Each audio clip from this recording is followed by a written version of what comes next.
Good afternoon, everyone. Yeah, namo po. 2 months has passed since I last gave lecture here, and I just came back from Argentina. So if I'm speaking English and suddenly pops out a Spanish word, well, it's not my fault. Yeah. This morning I realized when I was writing some lecture notes, I was thinking in English, but Spanish. I was writing Spanish, and I found out after a few sentences that I was doing that. Anyways, so today's lecture is called An Integral Vision of Buddhism, Its Study and Application in Daily Life. Now, some of you might have found out from our email notification, and some people. How many of you saw in the newspaper? Okay. Yeah. Good. So it panned out. It worked out. And this topic actually was developed by me due to a certain need that I saw in South America. I started going to South America in year 2006. And I gave lecture for 2007, 2008, and 2009. And I realized that a lot of concepts I was talking about were really foreign to the local people, the Spanish-speaking people. And also, because of this being the age of information, or I call it the age of confusion, there's so much information on Buddhism out there that you can search online that seem kind of convoluted to a lot of people. First of all, they see different robes, and they will ask me, why this color? And then they will ask me a lot of questions that are more cultural aspects, like different what we call local aspects or ethnic aspects of Buddhism as it developed over the years. Mind you that Buddhism has a history of 2,500 years already. And so since India, ancient India, till now, many things has happened.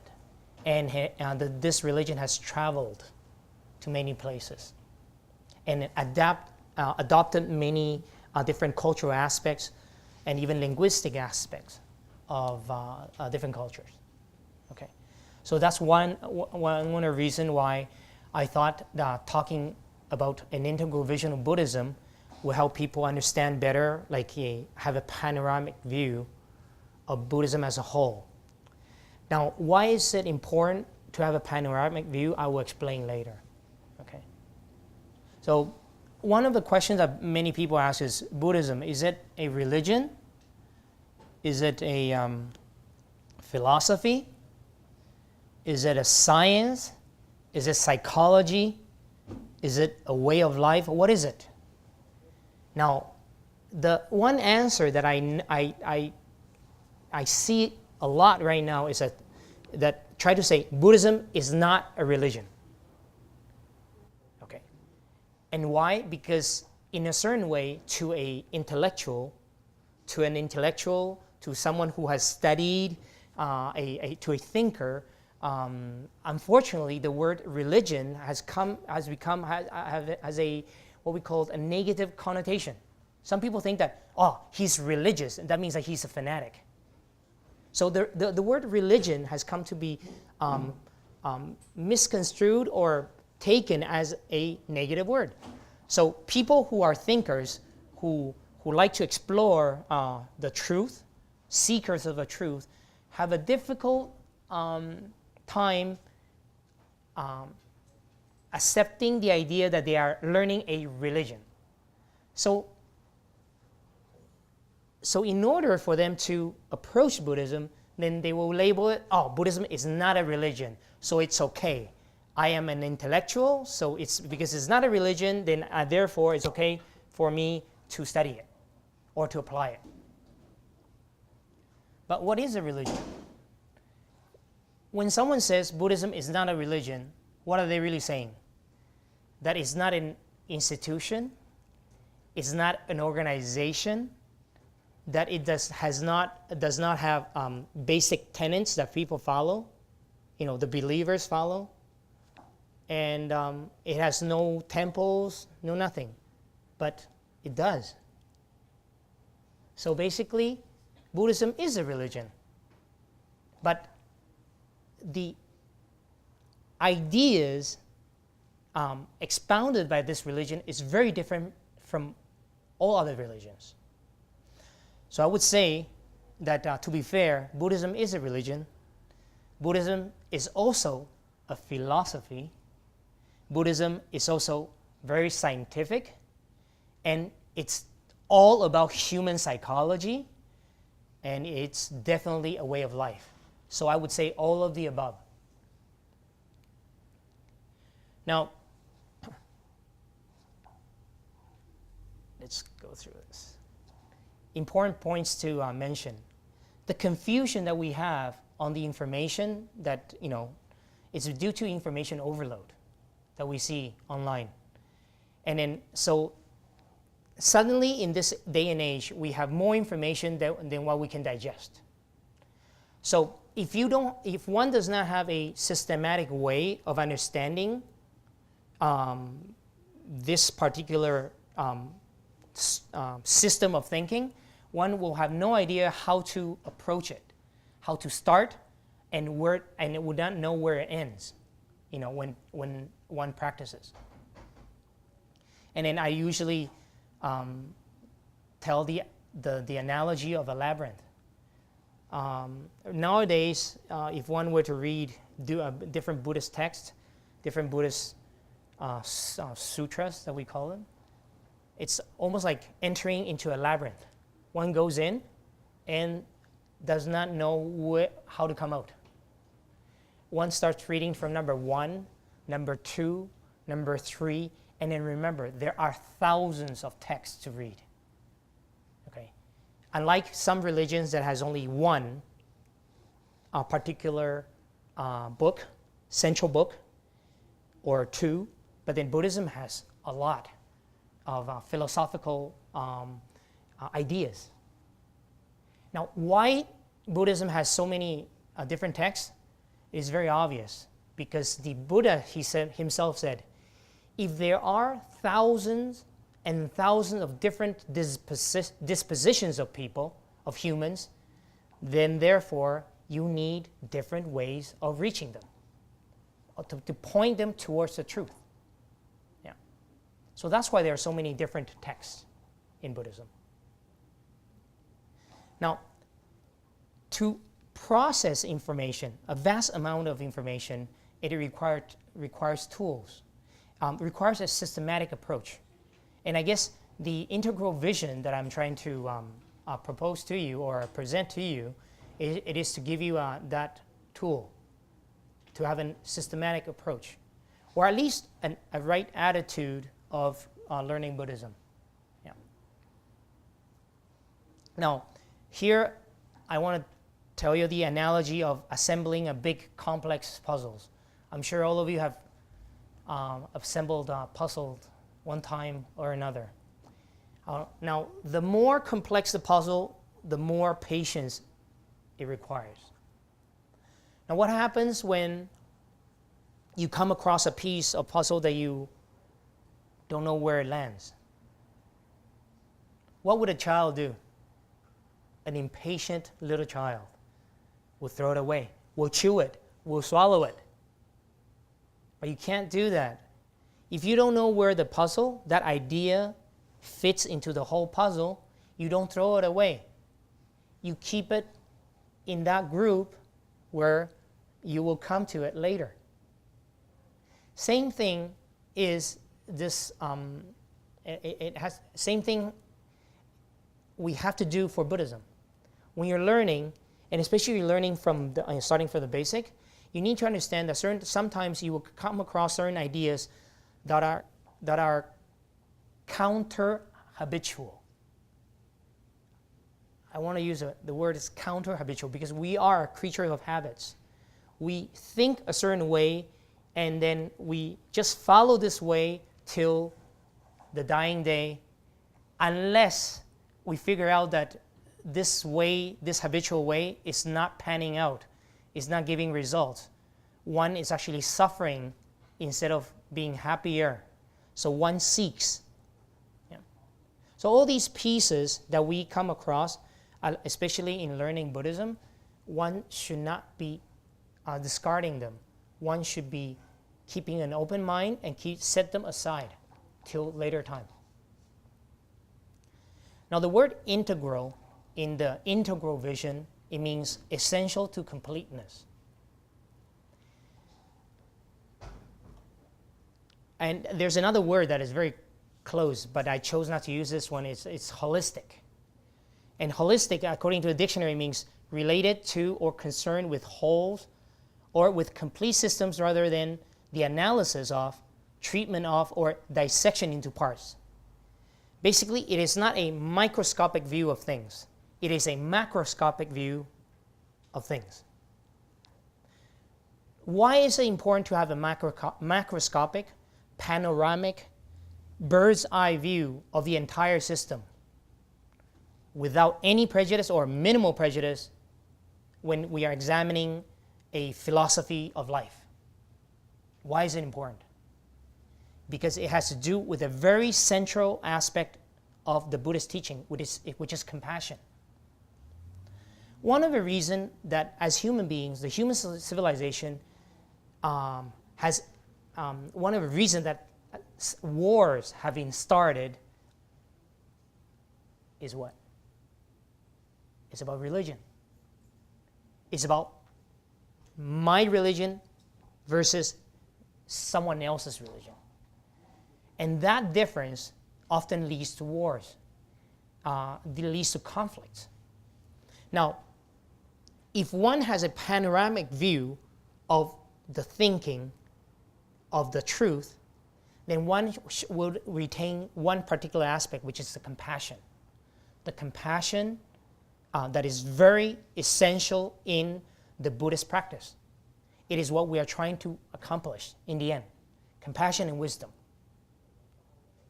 It is only through a panoramic view, an integral vision of the truth, that's how one will not enter into conflicts, enter into philosophical arguments, and enter into dissension with others. Right? And I'll give you more examples of this as we go into the lecture.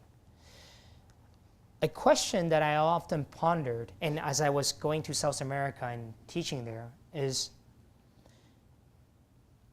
people who come to listen are usually people who are searching for the universal truth. So when we call universal truth, what does it mean? It means that truth is one. If there are two truths, then that's not universal. It has to be one. So if everyone is searching for the universal truth, but there are different races, gender, color of skin, ethnicity, culture, the question is a seeker of the truth trying to understand the universal truth will lead all those people towards the same road, same finality, or different? Well, the answer is obvious. If it's one truth, therefore it will all lead to the same thing. So, I'm proposing that using Buddhism as a basis, it's regardless if you're Chinese, Canadian, Argentinian, Brazilian, of any color of race or culture, if you learn the way of compassion and wisdom, you should be manifesting that teaching in the same exact way. which means that there should be no barrier in culture or language. The way you express compassion and wisdom throughout your life should be the same. The humility that you will show as you learn more should be the same regardless of your gender, of your culture, of your race, of your nationality. And that is one important aspect that I want you to take with you today, that particular aspect. Because if the search for the truth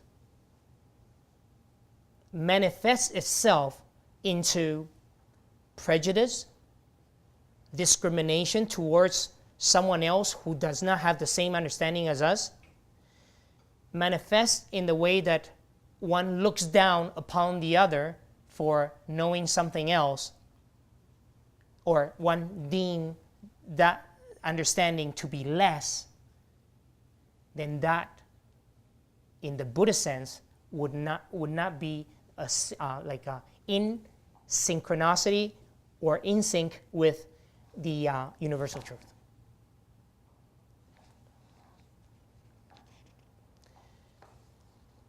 So there are 5 aspects that on Buddhism that I developed to convey this integral vision.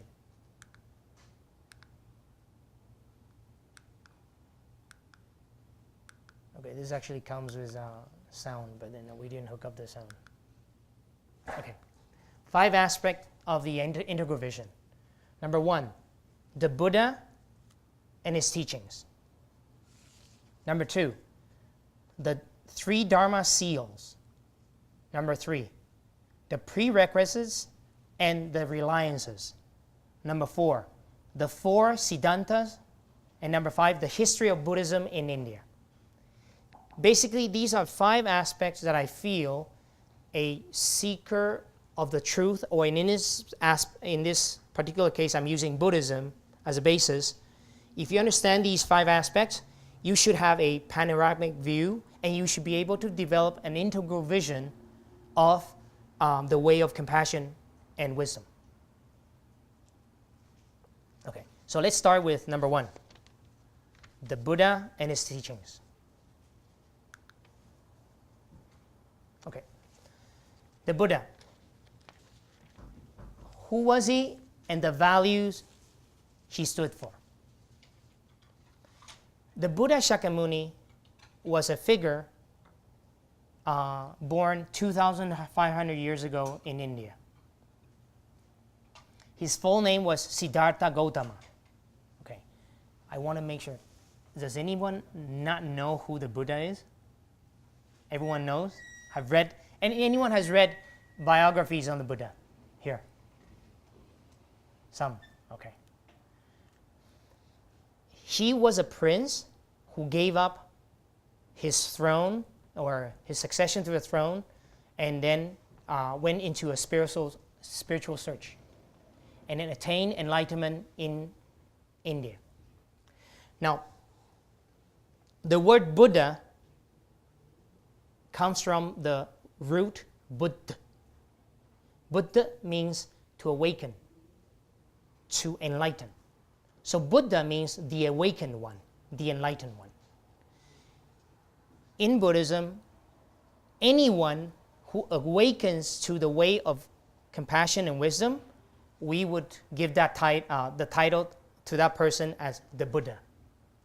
So 2,500 years ago, someone named Siddhartha Gautama reached Buddhahood.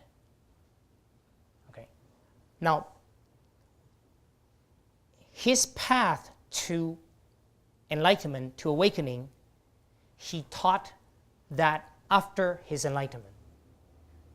Now, the way of an awakening, it is contrary to the way of being deluded. The way of wisdom is contrary to the way of ignorance. So the idea is that this Buddha, this person, reached enlightenment, and then he taught, and he stood for certain values. And I want to mention some of the values that he taught and social values that he stood for. He actually, in 2,500 years ago, he proclaimed certain revolutionary, if not really avant-garde concepts, way beyond his time. 2,500 years ago, he proclaimed that a human being can attain perfect enlightenment or liberation and free from greed, hatred, and ignorance. That in itself was was contrary to a lot of things taught during that time. Because the idea, usually in religions based on a central figure, is that no matter how hard you practice, you can never get to be the same state as the founder of the religion or the central figure of the religion. But the Buddha and Buddhism propose something otherwise. It talks about the potentiality of all human beings of reaching perfect enlightenment. So this was one very revolutionary thing that he proposed at that time. Number two, he proposed that all humans are born equal. He denied the system of 4 castes in ancient India. In ancient India, and even today, there's still a cultural belief, if not underpinning religious belief, that they think that a human being, once born, they must be categorized into one of the 4 social classes. Religious, Brahmins, and the warriors, Kshatriyas, the farmers, Vaishyas, and then Sudras, the slaves. I don't know if you heard the term untouchable, the untouchables. These are the what we call slave class in India, ancient India, and even now. If one is born in that class, usually in a village, that person, it's called the untouchable. Untouchable to what extent?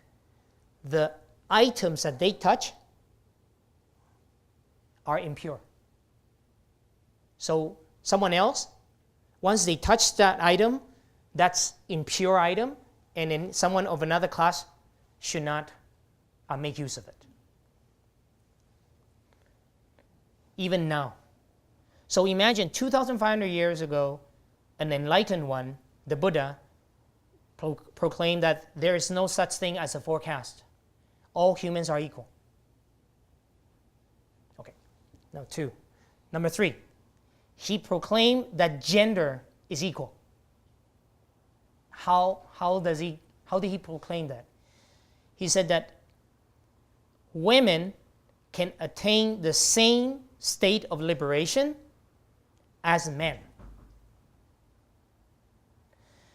Out of the 96 religions in India 2,500 years ago, Buddhism was the only one that actually gave that certainty to women. Buddhism is the only one that gave that proclamation that a woman, if she practices spiritually, can reach the same attainment as a man. So that was something beyond his time. 4th, not only that all humans are equal, the Buddha proclaimed that all sentient beings that have consciousness, and that's not vegetables, trees. Those are live beings, but they don't have consciousness. We're talking about sentient beings that have consciousness. All beings that have consciousness, we're referring to animals, we're referring to celestial beings, we're referring to hungry ghosts, even hell beings. All beings possess the potential of enlightenment. That's 4 of the proclamation that he made at that time that no other religion proclaimed. Number 5, as far as the way he taught, he believed that language is merely a tool of communication. It's not a social status. Okay. I don't know, and I don't want to name the name of religion, but some religions believe that a certain language should be standardized. The religion needs to be in a certain language when taught.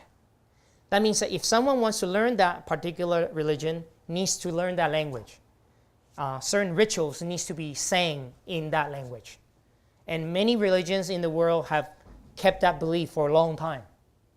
But the Buddha never did that. He believed that language is merely a tool. So if Buddhism is to be taught in India, then it should be in the local language. Taught in China should be spoken in Chinese. Taught in Canada, it should be in English or French. And sorry, I don't speak French. But if it's wherever depending on the local language, it should be taught in that language. And then there is a story where one of his disciples, or two of his disciples, who are from the class of Brahmins, and they became monks, and they know Sanskrit language. So they went to the Buddha and said, and this was 2,500 years ago, he said, Buddha, as you know, Sanskrit language, it is the language of the wise. We propose that Buddhism, from here till time without end, be taught only in the Sanskrit language. And the Buddha said, no. The truth should be taught in the local language, in the language that people can understand, accessible to all. Okay. Number 6, the Buddha, he talked about democracy in the way that nowadays we are starting to understand it. 2,500 years ago, someone wanted to give a offering to him. And he said, no, give the offering to the community. The Sangha, we call it. The community of monks. The harmonious group. Right? Why? Because the Buddha said, I am a member of the group. In fact, when the Sangha, the community, had to take things to a vote, guess how many votes the Buddha had? 1. He didn't have veto power. He had 1 vote, like every other monk, even including like every other disciple. So these are the things that he stood for. Now, I wanted to name these things to you so that you understand that why is it important to understand the values that he stood for? Because he stood for compassion and equality. That's something so, I guess the human civilization has advanced so far that we are still trying to understand what is that equality, even nowadays. Okay. But 2,500 years ago, he already talked about these things, and he lived it.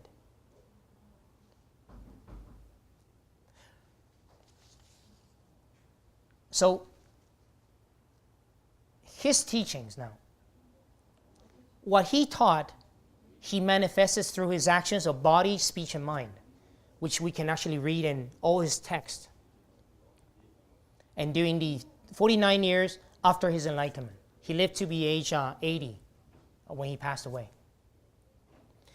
Now, not only his teachings and through his own words, he also proclaimed that all the teachings that his disciples come to teach, if it's in accordance with the basic principles, then they must be considered the Buddha's words also. So it's not that he said, only through my golden mouth, spoken by me, and that's my teaching. No. Any teaching that has adapted to different culture, different situation, time and place, should be deemed as valid teachings if they are in accordance with the basic tenets of Buddhism, which I will explain later in one of the points.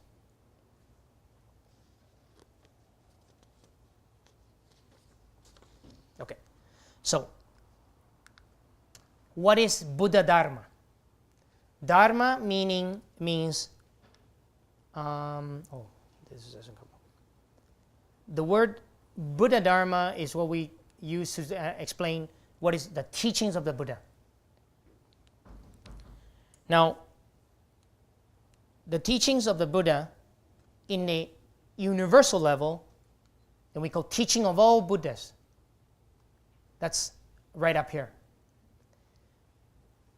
Fundamentally, teachings revealed by Buddha Shakyamuni is in this tier.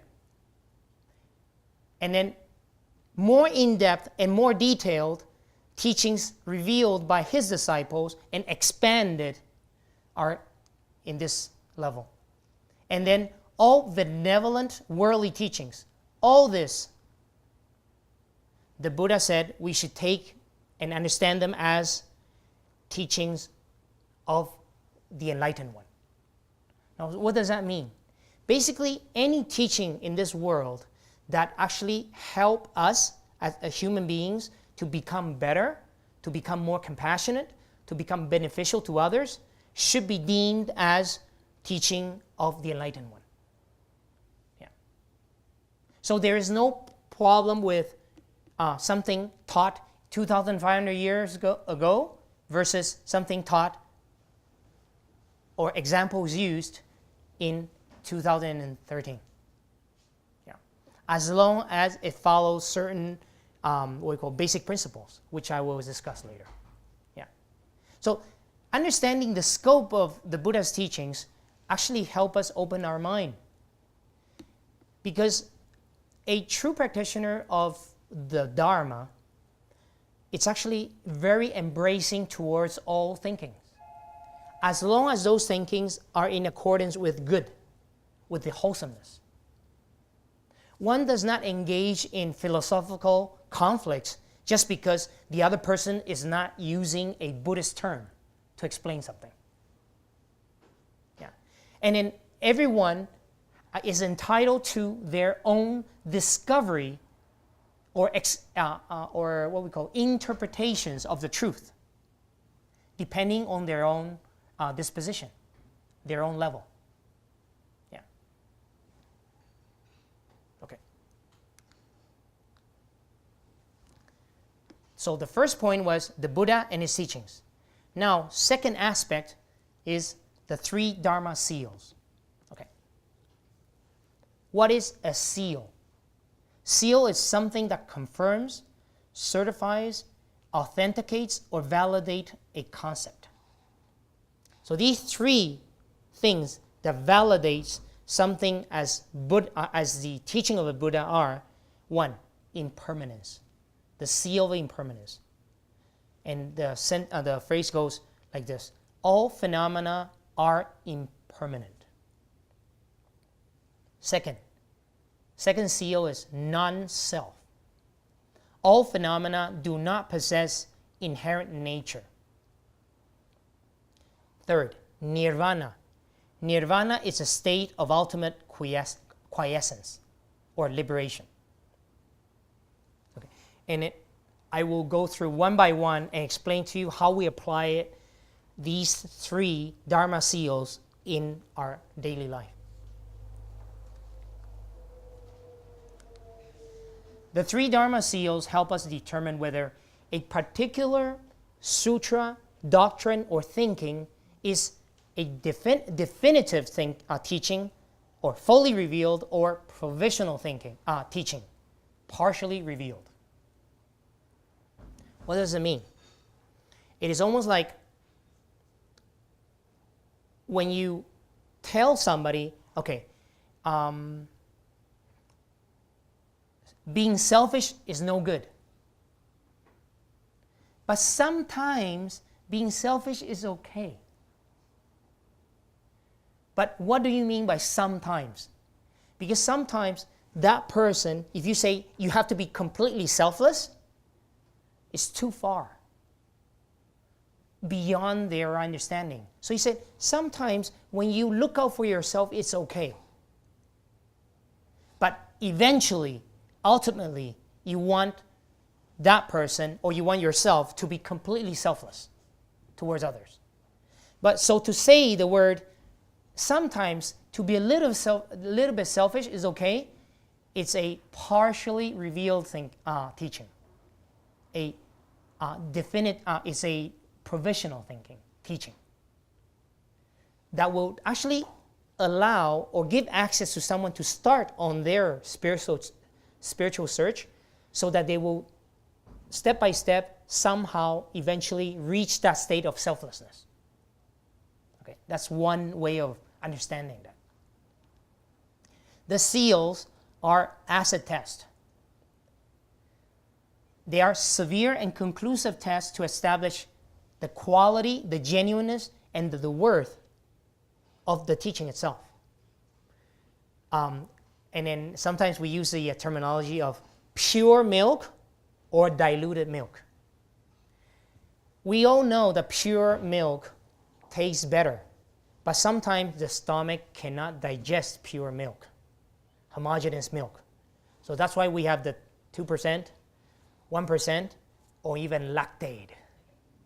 Yeah. It's basically you dilute it so that it's easier to swallow and digest. Okay. So these three seals actually, they tell you the grade of the teaching. Okay, they are the compass which help us navigate in the immense Dharma ocean. This room alone, I would say this particular wall will probably be able to fit in all the writings of the Buddha. This wall, if we were to stack them with books, ancient texts. But there are so many words in them.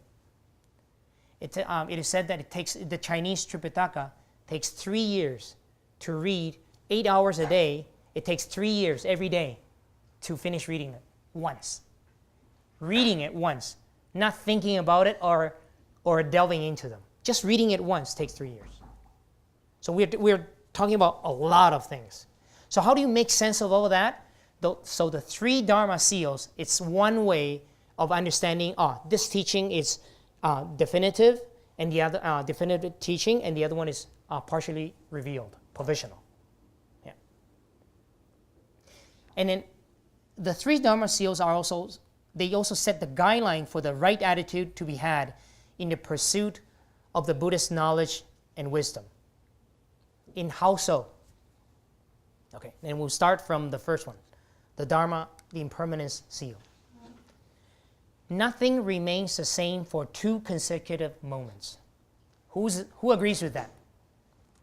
Nothing remains the same. The chocolate that you eat and then savor it in that moment, after you savor it the next moment, does it exist or not? It's gone. It's gone. The only way to relive that experience is eat a second piece of chocolate. However, the second piece of chocolate would give you the exact same sensation, feeling as the first or not? No, never. Any experience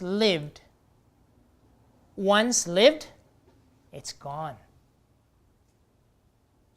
But we as human beings, we cling on to those experiences, especially the most painful ones.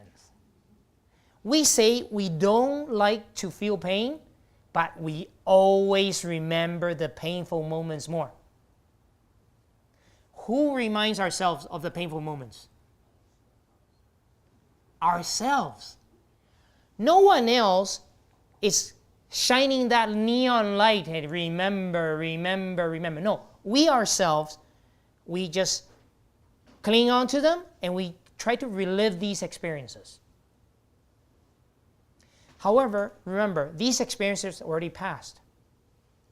They have no reality once they're gone. Okay, so nothing remains the same. Everything is in constant state of change, of flux. Your mind never remains the same. Your mind is nothing more than a series of thoughts happening one after the other, and then that continuity, that's your mind. That's your consciousness. But everything that you think, once it's gone, it's in the past. What is relevant is not what's the thoughts that will come, which in the future, nor is relevant the one that just passed. The only relevant thought is the thought now. And once it's gone, it's gone. That is the seal of impermanence. If you suffer, it is not because things are impermanent. Remember this, okay? You suffer because you believe things are permanent. Remember this basic rule. We suffer because we think things are permanent, are real, tangible, even after we experienced it. We give it that reality, and that reality is a knife that keeps stabbing us in the back over and over again. When one understands that a certain experience once gone, however painful it was, once it's gone, it's gone. One learns from the experience and try not to make the same mistakes, and therefore one can actually one does not have to relive that same painful experience. But if you believe that a certain experience lived is real and permanent, then I assure you, you will continually be inflicted pain upon that same experience over and over again. Not only in your mind, because thinking it's real, karmically, you are attracting the same kind of conditions so that it will happen again. Okay? So understanding this impermanent seal in everyday life is very important. Not only when we are going through painful experiences, even happy experiences, we should be aware of its impermanence. We are with family, and we are happy. But we should realize that particular sensation of happiness will pass. And everyone has their own journey. We should not cling on to that particular, the illusion of happiness. If we cling on to that illusion of happiness, then we will definitely suffer afterwards.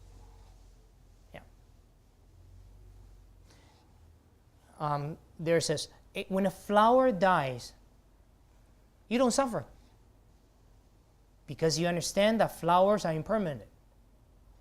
Yet you cannot accept the impermanence of your loved ones, and you suffer deeply when they pass away.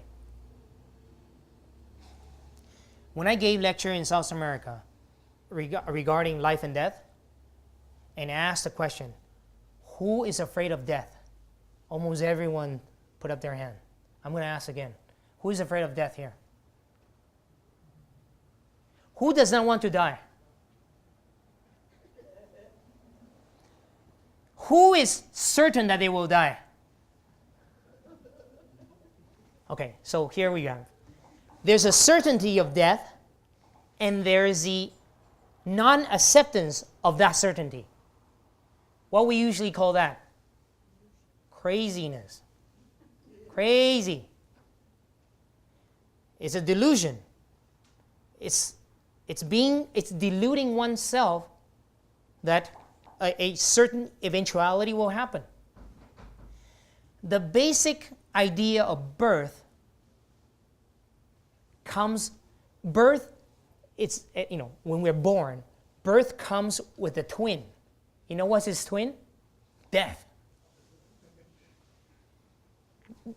Birth doesn't come alone. He's not a one child. Always comes with death. They go together. So understanding that birth and death, they're twins and they come together. You also understand one thing. There are many twins. Birth and death. Death is nothing more than the beginning of another birth. Yeah.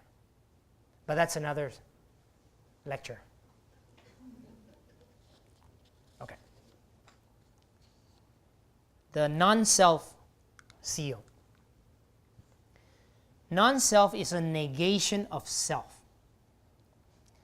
Definition of self is, in Sanskrit word would be Atman. Soul. Something permanent, independent, autonomous, indestructible, self-existing. That something like that exists in this world. According to the Buddha, no. Our perception of what we think is a soul is nothing more than a stream of thoughts, a continuous stream of thoughts, of consciousness. It is ever-changing, impermanent, and because it's changing, it has no self. It has no tangible, unchanging element to it, inherent. There's no inherent nature to it. Yeah. According to the Buddha, there's not one thing, one phenomenon or being that possess inherent nature. If there were inherent nature, something pre-existing, then there is no point to a spiritual search. Because it's all predestined. It's all written. It's all done. It's game over. Let's go home. But because there's no self, we can actually sit here and explore how to transcend this illusion of a self, this illusion of permanence. Because the clinging and the attachment to permanence and self is what makes us suffer. We suffer because of impermanence or the illusion of impermanence. We suffer because of that. We feel that we think that there is this soul to cling on to. Okay. The third seal, the nirvana seal. Nirvana is a state of ultimate and perfect quiescence. Quiescence means calmness, tranquility. Nirvana is the extinction of all afflictions.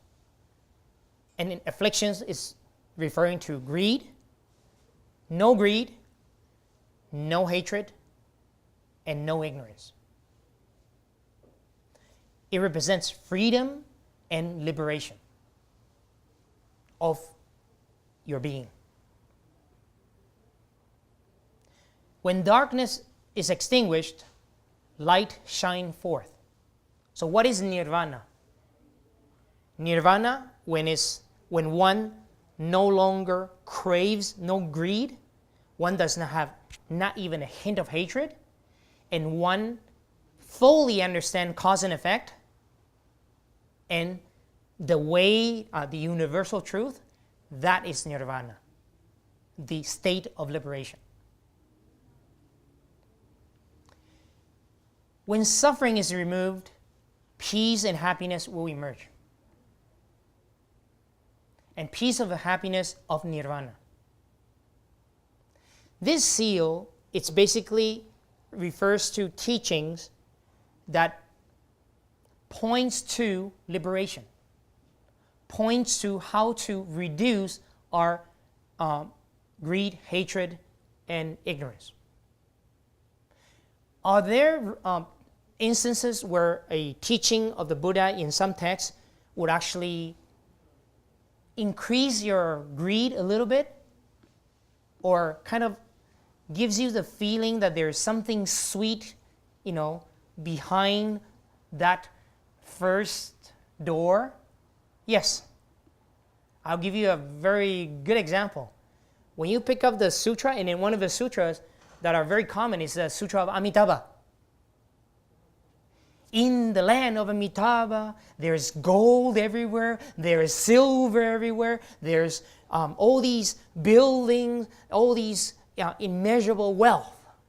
Well, okay, so one is reading that particular text and they go, wow, here I count in dollars, Canadian dollars. Over there, I've got buckets of gold and silver and diamonds and lapis and all these jewels. Wow, I gotta go there. So, what happens to the seeker, the practitioner? This joy is aroused, but at the same time, what? A bit of greed. But when one keeps reading on to that text, it tells you, but you have to practice the Four Noble Truths. You have to listen to the Dharma. You have to purify yourself. You have to be in sync with the mind of the Buddha. Oh. So, come in. Once you're in, well, hey, you got to do something. Okay? So, that's to give you an idea. So the second point is actually the 3 Dharma seals will be impermanence, seal, non-self, and nirvana. And so I just touched the second aspect.